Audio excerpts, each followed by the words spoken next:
Welcome to the Alert Factor. I'm Nancy Allert, your host, a real estate broker and luxury lifestyle expert. On this channel we talk about real estate, luxury lifestyle. We talk about what's going on in the economy, everything that's real estate related. So if you have any questions regarding anything real estate, send us your questions and we will answer them online. Today we're talking a little bit about the trends in the real estate market, what's going on around the country. There's a lot of stuff going on in the real estate industry. If you don't know, we're going to give you some information today that might be changing how we do business in the real estate industry or how we do business as realtors and how we're going to be representing sellers and buyers. It's a lot. There's a lot going on. But right now, so even though, everyone's saying, oh, what's going on? The interest rates are low. Average right now, the interest rates is about 6.94% for a 30-year fixed mortgage and around 6.26% for a 15-year fixed mortgage. No, it's not 2%, but at least we're under the 7%. And I always like to point out that the 2% interest rate that we saw a couple of years ago was an anomaly, people, an anomaly. It was not normal. It's not what happens. It's not what goes down. 6.94% is actually a pretty good interest rate. When I bought my first condo in what was that, 1994, it was 10%, 10% interest. So right now we're at 6.94 and looking at that for a 30-year fix. Also, there's some movement in the market right now in the DC metro area. It's taking about 63 to 78 days to sell a property. However, we're still, even though it's taking 63 to 78 days to sell a property, we are still seeing multiple offers. We're still seeing at least two offers on a property. So the market is still good. It's up about 10.9% from last year in the sales price. However, the price per square footage has gone down about 7.1%. But we're still selling properties in the DC metro area. So that's DC. Virginia, Maryland, you have different situations. We're still selling homes. Some areas you're getting several offers at a time. Some you're getting two, and some you're getting the one that you need.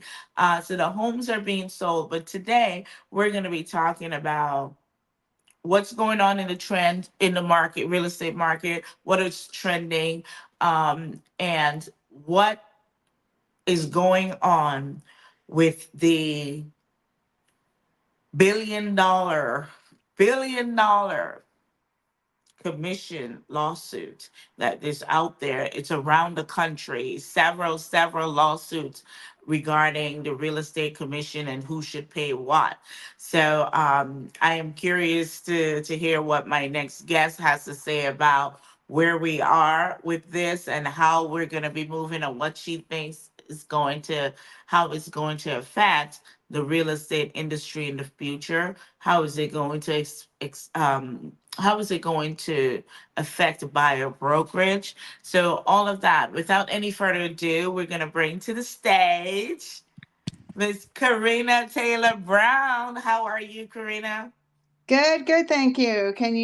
Am I here? Am I on? Yes, you're on. You're good. We can see your lighting is good. Thank you. You're good. Thanks, thanks. So, So, you want to start with the lawsuit? well. First, I want to start with you. Oh, Um, okay. so, so tell us, you've been in the real estate industry. Is it now 40 years? Yes, but you don't have to tell anybody that. More than 20. Yeah, well, yeah, and interest rates were 13, 14, 15. One client approached me, they just bought a house at 18%. So basically charge a house back in 82. Um, Exactly. right. So 7% feels about average, about normal. It gives chance for CDs and to be around 4 or 5%, and money markets at 2, 3%. So it's like everything can fall into place. The extended, what was it, 3 to 5 years we had at 3%, or some people, I've heard 1.75, I've heard Yes, 2.25, there etc. was a 1 point something. Yes. Yeah, I've heard that. For it's great fodder for boasting around the barbecue, how low your interest rate is. Those are extremely low rates, and unfortunately they drove up prices. Well, or Right. fortunately for some people. Fortunately, what how Fortunately for depending on some how you people. look at it, right? If Yeah, you're yeah. looking at So it as a seller or as a realtor, fortunately.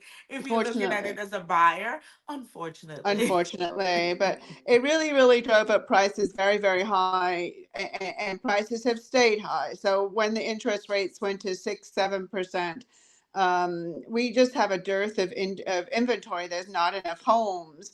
So what I'm seeing is the last four young people that Mhm. bought that I was involved either on the seller side or the buyer side, or maybe the last 5 or 6. Are Uh, these the millennials? yes, but 20 something through 38, that's young. Is I that a think that's millennial? young. Yeah, I think that's a millennial. Right. So either they had assistance from parents or inheritances of 150 to 300,000. So in order to make that monthly payment affordable at these interest rates and these prices, the successful bidder, if you will, had 30% down payment, or let's just go with an average of $200,000 Mhm. down payment, either from mom and dad or inheritance, or something of that nature. People in the next age range, the 40s through 50s, a lot of them have done well in business. They have too high incomes, Mhm. or they've done well in the stock market, as well as our Right. real estate market going up so much. The stock market went up so much, so they, put in large amounts of cash in order to sustain these prices. And I did Mhm. some analysis over here. So even though we're coming off the winter market, and typically the winter market is going to have more discounting, more listings that fail to sell, Right, like right. that. Northern Virginia is really strong still in, Mhm. I'm going with under 700,000, so like 400 Right. to 700,000, where people are trying to get their first home, etc. And 70%, 77%, so almost 80% of the listings are sold. So That's this a is lot what of I'd homes. like to know. Northern Virginia in the suburbs, right? You're in the Mhm, suburbs, and especially mhm, Springfield, Burke area, which mhm. I think is like, oh my God, those are suburbs like outside of where everything good is happening. Well, not Um, really. We're close in now. I mean, no, you but go. that's what. Well, apparently it is. That was going to Mhm. be my question. What is driving that type of activity in areas like Lorton, Springfield, Burke, Virginia? Well, you still get a family-sized home. I mean, you might have to squish in a little bit at 400,000, but at 700,000, you're getting 4 bedrooms, 2.5 baths, a garage maybe. And I would say the suburbs are extending another 20, 30 miles beyond this. The young people now, young again, that 25 to 40, are buying in Gainesville and Haymarket and And Stafford and Dumfries. is that because we don't have to, we're not, well, not don't have to, we're not going into the office every day, so it doesn't, Right. essentially it doesn't matter where you live, so you can move out to the country and live on a farm. Well, uh, not quite the farm. I mean, most people I'm talking to now are going into the office about 3 days a week. Traffic is up everywhere. We're starting to see, the backups that we've always seen or have come back. And actually, in this market, I mean, our 400 to 700 market is moving everywhere. The Mhm, luxury market, I took a look at that at over 1.5 million, and mhm, nearly everything there is selling in the closer in suburbs. So at mhm. least over the winter time, as you get Right, right. further out, maybe they'll wake up in the springtime, but over the winter time, it's Well, these days, for those of us who know, it used to be inside the Beltway that was close in. Now it's inside Fairfax County Parkway that's Right, in, right, which is right. another about 7 or 8 miles beyond the Beltway, and Mhm. that's now considered close in. So up in the luxury market, nearly everything that's selling is within that, within the uh, within the Fairfax County Parkway. So So just what you're seeing is if it's under 500,000, it's inside. I mean, it's outside, and the million plus would be Northern Virginia, closer in, and no, no, no, Howard. no, no. That's not really what I looked at, but you can't get much of anything good under 400,000. Well, I that's mean, what I'm saying. You have to go outside. You got to go deep, deep into the past the suburbs that, southern, like Woodbridge area, and even further, Woodbridge right? Like doesn't start. Stafford. You got to be over 300,000 for Woodbridge. I mean, Okay, right. unfortunately, So under I have 500, you will be able to get 300 to something. 500. You're probably in the next round, beyond that Fairfax County Parkway for the most part, or else you're going to be in like a little condo or something. Okay. So the market really starts to open up for people really at 450, actually more than 400, and then Yeah, but if you're 400. at 450, if you let's say you're at 450, and we're speaking specifically about Virginia, if you're Hmm. at 450, what can you get? Cute little townhouse. Can't even necessarily get a condo because the condo fees are so high, it takes you out, right, of that price Well, range. if you're getting 450 condo, then you're going to be spending between 350 to, I mean, go up whatever you want to go up to. You can go up to $1,000 a month, but Right, in you're going to be at condo. the minimum of 350 on condo fees. Okay, so you can get a cute little townhouse Yeah, for 450 in yeah, Virginia.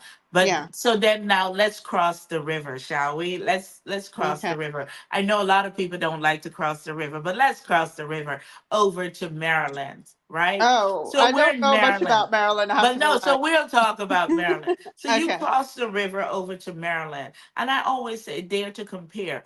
You can find in Alexandria City, or in Alexandria and Fairfax County, you can find an older home, 3 bedroom, 1 bath, needs some work, but it's close into everything. And that's like $800,000. Mm-hmm. Mm-hmm. Whereas you can cross the river and go over to Prince George's County in Maryland, just over the Woodrow Wilson Bridge, in Port Washington, and you can find a 4,500 square foot house, right? Built in 2013, has everything that you would want in a house, right?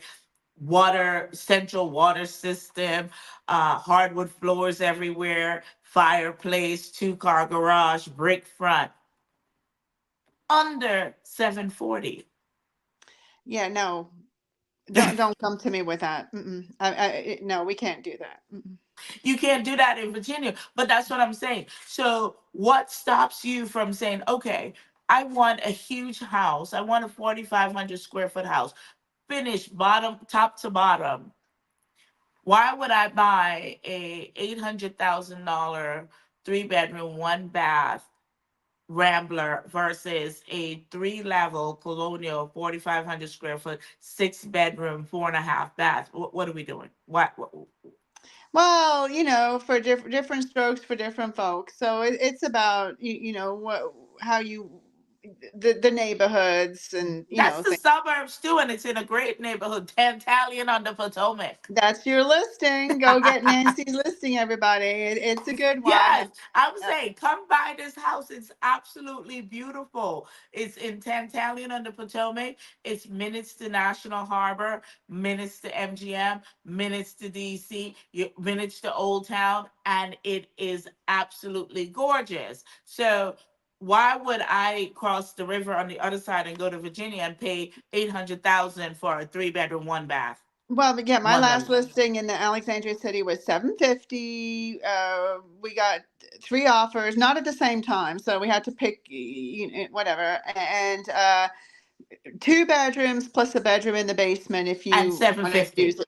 at 750. Yeah. That's what I'm Built saying. 70 years old. 70 years old. Well, I guess you can't really um, tell people where to live because I No. know people like coming from New York, people will pay thousands and thousands of dollars a month, right, for a closet to be in the city. And it's Yes. basically what is important to you. You look, Right. for me, location, I need to be in the city. I can't be in the suburbs. Suburbs life is not my life, right?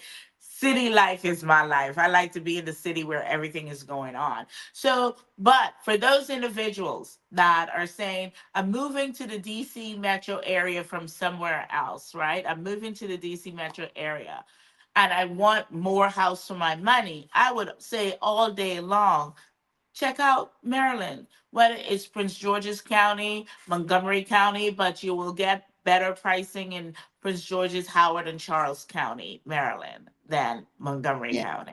Along those lines, in preparation for this, I took a look at the DC middle market, 400 to Mhm. 700,000, Uh-huh. and they are, and so those will be smaller square footages and older homes because they Because you're in are the in the city. city. Hmm. And those prices, there is more price reductions going on over there. There's more listings failing to sell. So I think that's part of the COVID change. You know, the city got this huge bump just prior to COVID, and Right. that's being stressed down a little bit. So I mean, it's still, you still get less square footage in DC than Virginia. You Um, do. yeah, but that they have downward pressure on their market in DC. Hmm. I only about 10% of the homes appear to be bid up, whereas in Virginia over the past 6 months, even though it's wintertime, 40% of the homes were sold for more than list price. So there's still a lot of action in Virginia. We just haven't had. I think this is nationwide. We just haven't had enough homes being built over the last 10 to 20 years. Well, So, and you know what I've noticed lately, because I'm licensed in Maryland, Virginia, and DC. And what I noticed lately is even though the property might have been on the market for more than 2 months or getting into 3 months, you're still getting multiple offers. All of a sudden, the house has been on the market for 75 days, right? And all of a sudden, you have three offers on the property and I don't see that. I over mean, list. in Virginia, nearly everything's selling within the first 2 weeks, really. Well, good for Virginia. Good Virginia. I don't know what's going on in Virginia. I like Virginia market. This is not a politics. We're not talking politics, but I'm a little bit upset with what y'all had going on over there last night. I'm just saying. Oh, I I'm just voted. saying. You Um, voted? yeah, I voted for my primary person. So, Okay. I'm I, not I asking who you voted for no, because that's none of my business. no. But I was just saying, come on, Virginia. Y'all not what's going on over there? Well, so back to the election. The things I've read about the election, I mean, we do still have a pretty strong market. As I said, Virginia is really hot. About Mhm. 40% of the homes are getting bid up. 80% of them, Mm, selling, which right. doesn't leave only 10% on the market. Well, so Not all very in all, many. Virginia is a great market. So is Right. DC and so is Maryland. So if anyone is moving to the area, come on, welcome. We'd like you to come. They do think that things might get a little bit slow in September, October, while both teams are cautious about the other guy. All the people that like Biden will be cautious in case Trump gets elected. All the people who like Trump will be cautious in case Biden gets elected. Other than Right. that, even we're gonna hold our market. I did see some price reductions actually on DC. Mm. The price about 20%, 15 to 20% of the active listings are showing price reductions. In Virginia, not hardly any But price. even though in DC the prices are up 10.9% Okay, in so DC. people might be coming on a little high and then having to adjust. It is Right. So right, they say the prices are up 10.9%. However, the price per square foot is down 7.1% for DC. and we always have to be careful with statistics Hmm. because they look at the macro. So when you get into the lower price ranges, Yeah. well, It's for one thing, different. there's hardly anything in Virginia. It's hardly. I think there's been like. I was looking for a couple of people under 200,000. You know, sometimes Mhm. people realize cash from a sale, they want to buy something cash.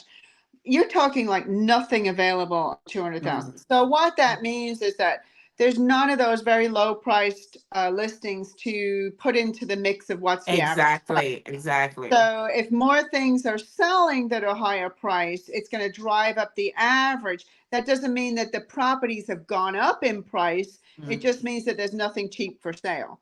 So lies, damn lies, and statistics. You know, Right. be careful, folks. But that's why people say you have to really be in it and see what's going on. Like we're in it, so we know what's going on with the lower price ranges versus the higher price ranges, and the fact that even though the stats say 10.9%, it really might have gone up, but but they're not selling at the high I listed price would, when you're I'm being talking with reduced. sellers, I'm trying to match last spring's price, and I've been able to do so. You know, we tend to hit the high water mark around April, May. And now that again, you got to be careful. April, May, June are where these peachy homes come on the market. The people might have been preparing for the last year, 2 years, 5 years, knowing that they were going to sell in the spring of whatever year. Right. And the whole place is painted. It's got flowers. They read the bathrooms and kitchens. And then what tends to happen in the late summer and the winter? You know, oh, we're getting divorced, or dad just died. There's a trend. That's when the divorce happens in the Well, I don't know late about the summer. divorce, but the people that are just like, okay, come and sell my house now. Right. And so you have a different mix of properties that come on at different times of the year. So I've been trying to, when I represent a seller, I've been trying to match last year's high price. And when you delve down into it, what we're that's gonna do, we're going to take a short break, a short commercial break. And when we come back, we'll talk all about how we're matching last year's spring market. And we're going to talk about the broker commission class action lawsuit. We'll be right back. Thank you.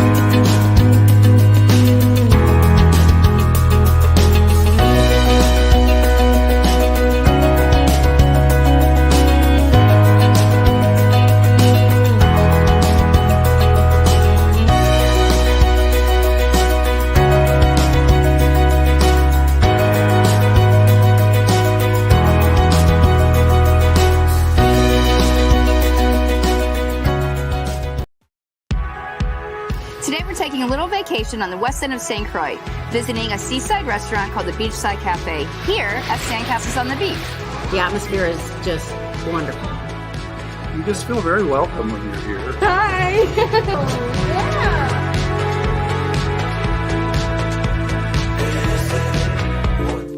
I'd like to introduce Chris and Ted, who are the owners of Beachside Cafe and also Sandcastles on the Beach. This is amazing! Thank you. Sandcastle on the Beach is quiet and friendly, relaxing. I often entertain guests, and this is the one place I always try to bring people. Tell us a little bit about the hotel. Well, the hotel is a 25-room hotel. We have 10 different room types within that. We also have, of course, our greatest asset, the ocean out there, which our side of the island is very calm typically. So it's the best swimming beach and also great for snorkeling. And just walking, doing a nice walking beach tour. Absolutely. Yeah. Best beach access is right here, so we love them. And we're also fortunate we have just up the way Sandy Point National Park, and then Frederickstead Town is just a mile away. And so we're really fortunate to be in this perfect spot.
ICABA, ICABA, stands for the International Career and Business Alliance. And basically, it's really about building, activating relationships that grow wealth. What is ACABA doing? ACABA is putting you in an environment where you can rub shoulders, you can actually talk to wealth creators, to entrepreneurs who may look like you, who may come from circumstances like you, who may come from an environment like your environment. And then once you go ahead and grab that baton, you might say, well, this is possible. This individual over here did it, and now I can do it. So ICABA is raising our level of vision, and they're doing a fantastic.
We're back, and you're watching and listening to the Alert Factor. I'm Nancy Allert, your host, real estate broker, and luxury lifestyle expert.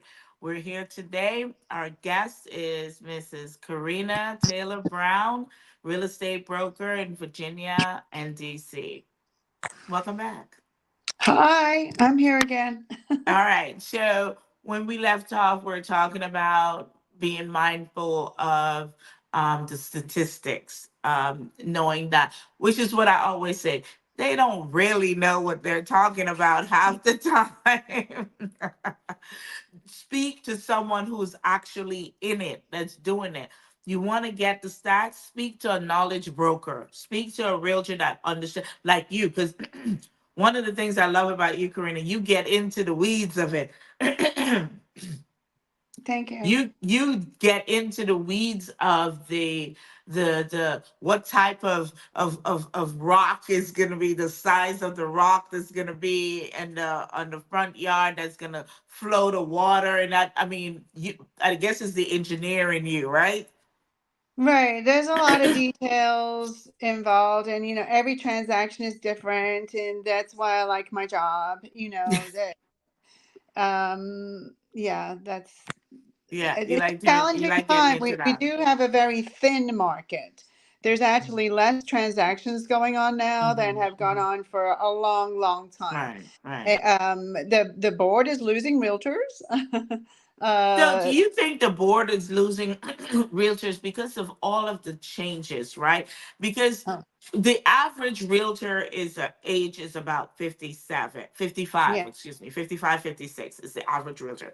So could it be we're losing realtors because of age and technology, because it's difficult for some older agents, and I don't know why I'm saying older, because I'm like but Yeah, we've both I'm in seen the a lot of, technology, I'm in the weeds of that. But do yeah. you think that's the reason, because of technology? I think a bunch of things are going on. The volume of transactions is down. At these prices, and with these monthly payments, the number of transactions is going down. It's harder to make a living. There are a lot of our friends we're seeing retiring, going to the office and they're retiring. And I guess that's part of that baby boom getting to retirement age that is going on. It's good to see these young people bringing new ideas and using social media a lot. and all of those things. So the business is changing. I am seeing a bit of downward pressure on the buyer's agent commissions, as Well, part we'll of that. get to that in a minute. Okay. We'll get to that in a minute. But the thing is with the exodus Okay. of the realtors, right? Um, I do believe that it's because we have more older agents that are leaving. Because what I've seen in the past years is a number of realtors that are coming into the market are coming directly from college. Whereas in the past, this real estate was like a second career, right? You went out there, you did what you did, you retired from that, then you became a realtor, hence the older real estate agents, right? But now I'm seeing people are coming directly from college into it, or not going to college and coming directly into the real estate market, using all of the technologies and those trends to crush it, to literally crush it in the real estate industry. What are your thoughts on that? Yeah, I did that back in '82, and I think we were at a convention together, and the speaker didn't believe me when I, literally said that. He just thought everybody, it was a second career or a family business. But yeah, it's great to see these people in their 30s. Sometimes, there's been some in their 20s as well. Yeah. Entering the market. We do have a good market, we still get better commissions than Europe That and that Australia, and yeah. and Oh, we we turn do. over more. And we and our rules are different too. We don't have any gazumping or anything like that. Right. That they have out there, that really I don't even know how they sell a house Yeah, with those they kinds. have chains. I'll buy yours, and he has to buy his, and he has to buy Right. his. I'm And glad. But one of the I'm things.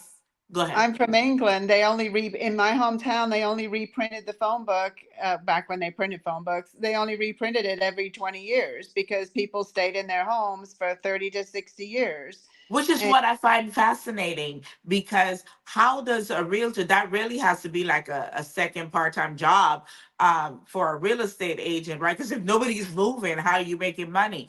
This is why I love this DC. There's no other real estate market that better than the real estate market. I know there are higher prices like in California and New York, but the real estate doesn't move there like it moves here. It is 100% sorry, somebody tried to call me. 100%. Yeah, And I it's think because we have nationally we average military, we about every got 7 government. years. Say that again.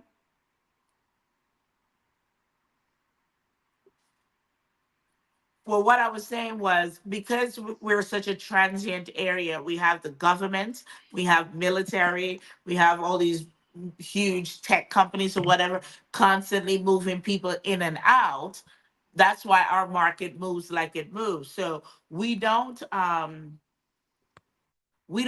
that New York high price. We do have high prices, but LA and New York, they might make more money when they sell a property. However, they're not selling as many properties. They're making more money and have a larger volume, but they're not selling more properties than we're selling. We're selling more properties, but our price points are lower than you would find in New York or LA, like that, or even Hawaii.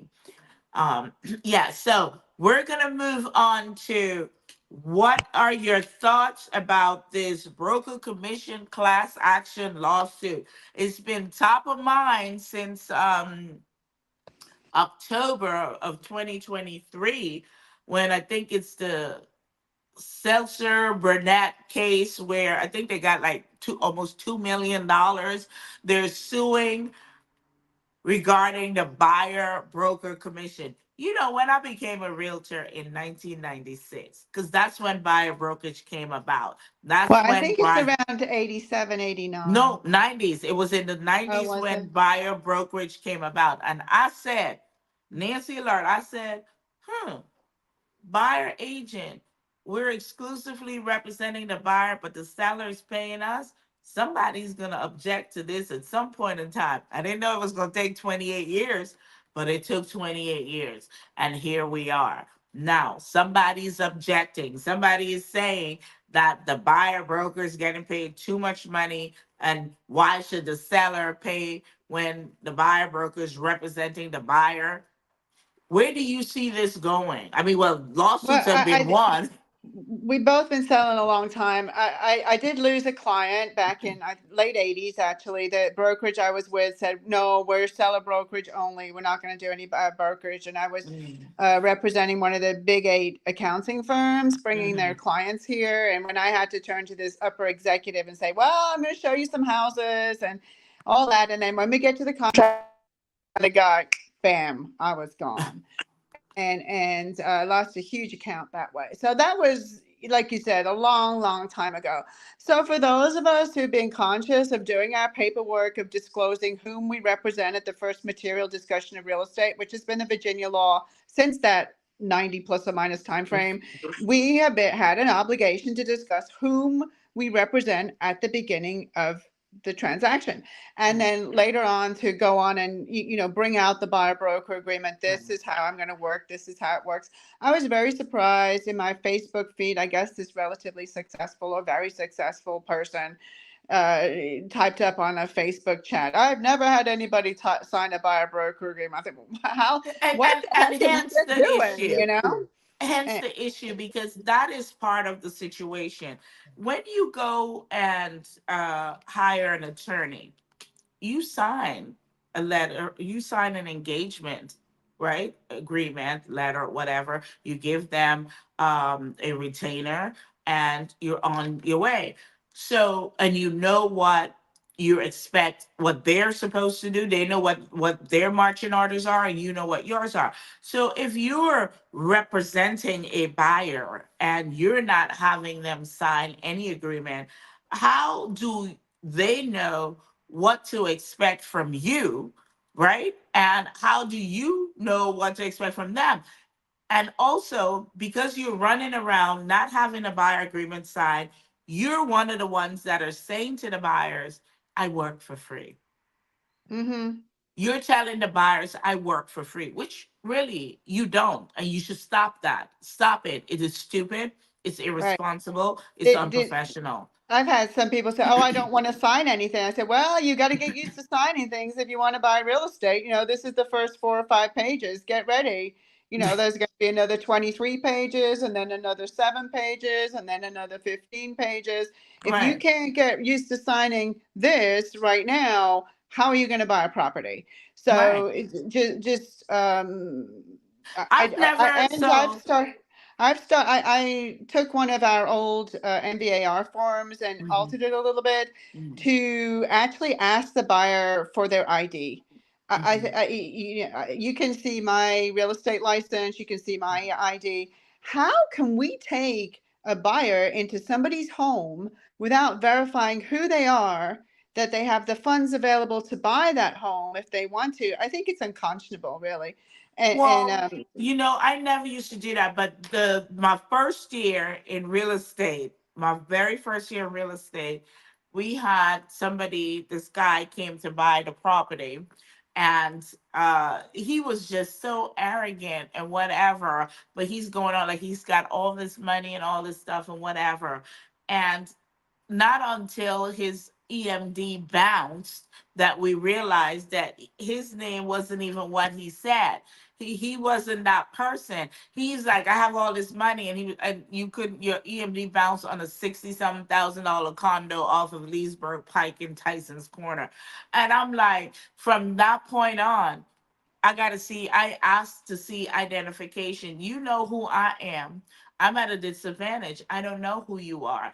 And in order for us to do all these documents, and also in that same first year, I was writing an offer for someone I knew, but I knew her as, what was it? As whatever I know. Let's say I knew her as Jane, right? And so I wrote the contract Jane Brown, but her name was Marie, right? You have to see identification. Also, with a lot of foreign buyers, they sometimes have a name that everybody calls them, but that's not their name. They have a long name, and you have to put the real real government name on the contract. So you definitely should be looking at identification. It's also to protect you. Right, and then proof of funds. As early on as you can, I think proof of funds is appropriate, whether it's a bank statement, a bank letter of credit, lender letter, etc. And why, again, I bring it back to the buyer. When you go shopping at the mall, you check your credit card, we used to check our checkbooks. Do you Right. have enough money to buy this? Why look at things you can't buy? So it makes it better for the professional and for the buyer too. So yeah, realtors, we need to get our paperwork, and the sellers too. Sometimes I'll meet people online, they'll be referred through an online service. And I said, well, let me see your ID. And you're the first person who's asked me for that. I said, well, how do I know I'm talking to the right people? The You could be owner the of the tenants. property. How do Yeah, I know that you own this property that you're trying to sell? Because in this day and age, in this time where we have all these scams and all this situation, you if you're not asking to see somebody identification to know that they are the ones that should be selling, have authority to sell this house, you're not doing your job. You're not. And which brings us to the lawsuit. So those agents that was running around telling their buyers, I work for free, right? Because the seller was paying the commission. Now you might be working for free because the lawsuit is out there saying that the seller no longer wants to pay the buyer broker commission. I know this is going to take it's going to take a while for it to be 100% whichever way it's going to go, right? It took 28 years to get here to say, wait a minute, for somebody to raise their hands. How long do you think it's going to take for us to be at a point where the buyer is paying for the buyer agent? I mean, as we both discussed, this is actually nothing's changed since 1990 in reality. It's the perception that's changed. So, I mean, you and I both work for Remax. Remax went ahead of the game and paid the $55 million without admitting fault. I just read here Keller Williams has coughed up $70 million. I believe the suit is still, well, they were successful against NAR and then that consortium of wholly Right. owned companies, Real Store, whoever they are. Mhm. But I believe that it's in appeal, the actual lawsuit Yeah, NAR is appealing. is appealing. Now, what's materially changed is that in our MLS, the buyer agency compensation is now printed on the materials that we give to the buyer. That buyer agency compensation used to only be printed on the agent information. Now it's printed on the buyer information. We've always had a few buyers that say, I want to make my offer directly. And I had one of those at that 70-year-old house I was talking to you about. I did have a young couple come in and they wanted to make their own offer. Of course, they didn't believe the market was as strong as it was, so their offer wasn't strong enough to take the house. Whereas Right. the buyer that was represented by a realtor actually got the house, so Right. they still don't have all the information available to them, but they can now see it's plain as day how much that buyer's agent is making. If we agents can prove our value to the buyers will still work with us.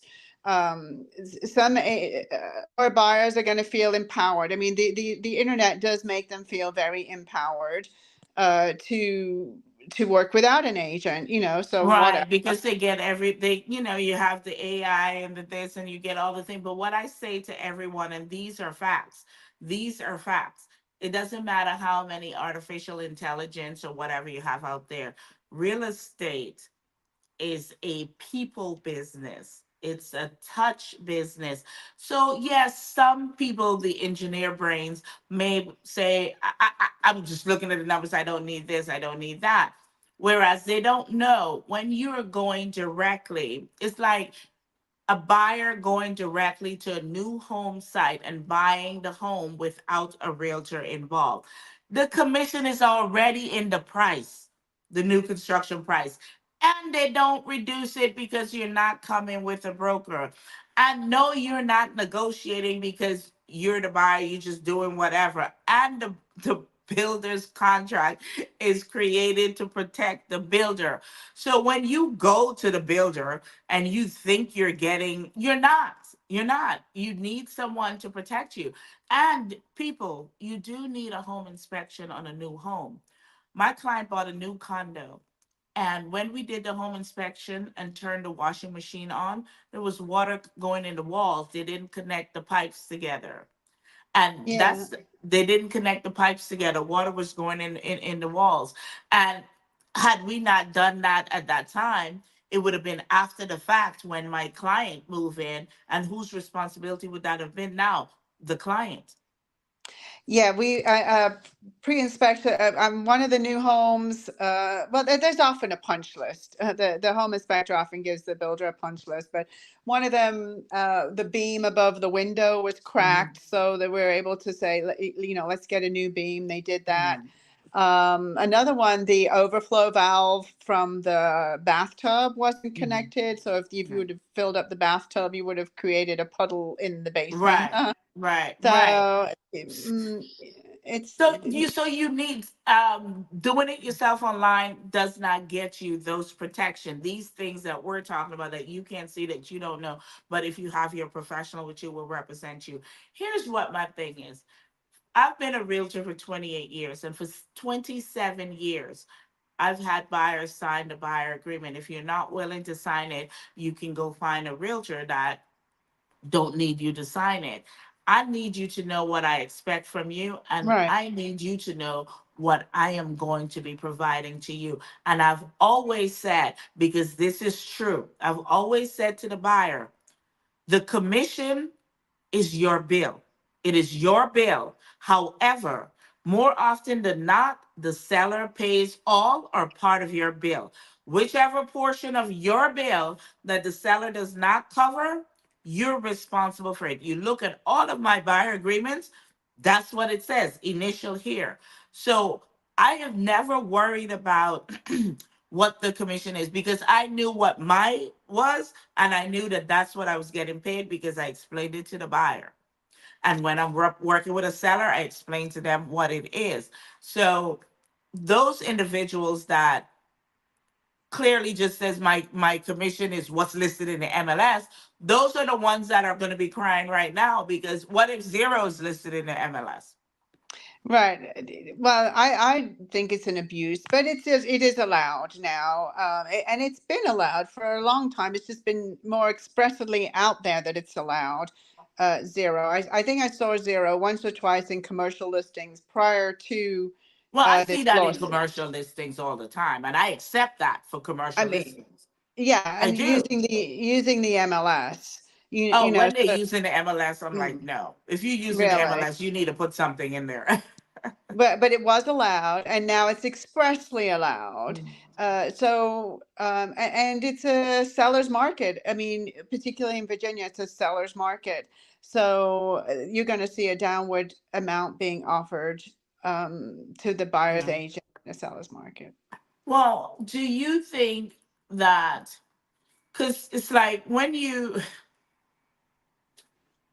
do you think that this will not have a negative effect? Because here's the thing, Oh, because you're able to do it doesn't mean you can do it effectively. Because what if the sellers were like, we're not paying any commission, right?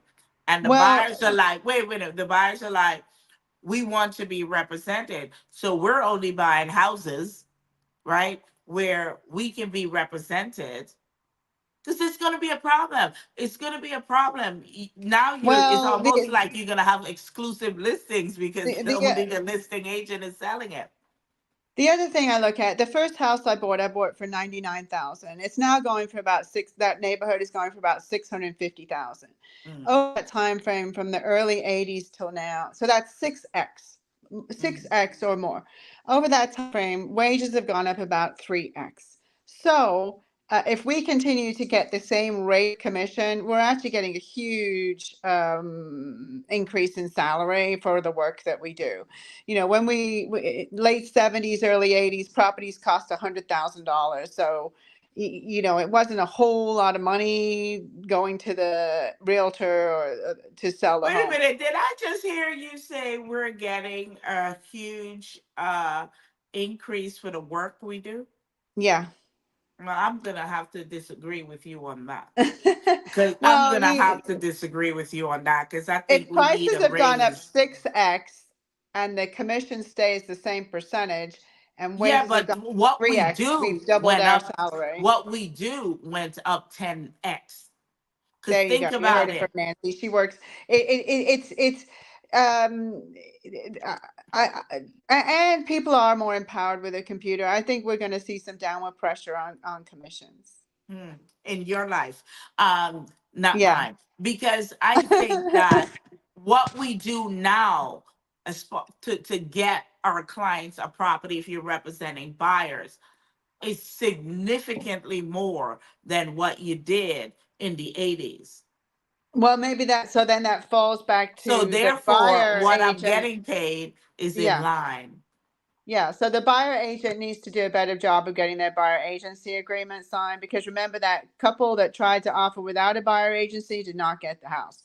Right. So so all these things can be true at the same time. Well, all right. So I guess The this seller doesn't conversation. need to pay the increased commission to the buyer. So I don't think I don't think it's an increased commission because though there's no usual and customary when it comes to commission. A commission is what my commission is, what my commission is, your commission, even though we're with Remax, but we're not with the same Remax company. You're with Remax Executives, I'm with Remax Allegiance. And Remax or Whitecurd or Long and Foster don't create the commission.